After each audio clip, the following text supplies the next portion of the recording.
Arkadaş şekerine de hatırı günün çayları köp adamlı bolly. Bu yerde Berdi Muhammed Annaýew adyndaky arkadaş şeker moğolumçylyk ortakynär oku mekdebindäki Berdi Muhammed Annaýewyň ýadygarlygyna gül goýmak çäresi geçirildi.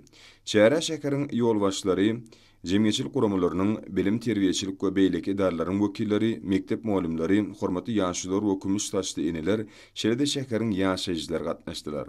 Olar her ýylyň 6-njy oktýabryna hatyra gününi watan topragyny goramak ugruna alyp baralan Göktepe Sewuşyny we beýlik sewuşlary, beýik watançylyk urşuny, şonuň ýalam 1948-nji ýylda bolup geçen Aşgabat ýer titremesinde şehit bolan watandaşlarymyzy hatyralap geçirilýän ýatlama çäýerlerine gatnaşyp, olaryň hormatyna gül defterlerini oýdular.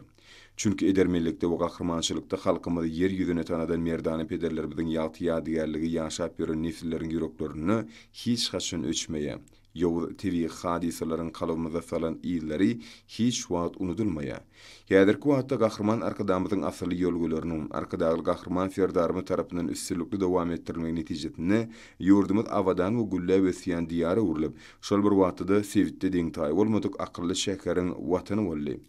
Onun häzirki zaman keşfini ata-babalarymyzyň ýurdumyzyň ýaty geljegi, türkmen halkynyň inniki nesilleriniň bagtly ykbal baradaky arzu umytlar jemlenýär. Soňra hatyra çäýerlerine gatnaşdylar, moğolumçylyk ortakynär oku mekdebindäki Berdi Muhammed Annaýewyň muzeýine aýlandylar. Arkadaş şäherinde geçirilen hatyra günüň çäýerleri türkmen halkynyň müňgürlüklaryň jümmüşinden golbaşalyp gaýan insan-perwer ýolgularynyň arasynda öten geçenleri ýagşylykda ýatlamagyň hatyra desturlaryny berja etmeň aýratyn orun eýleýändigini orkazy.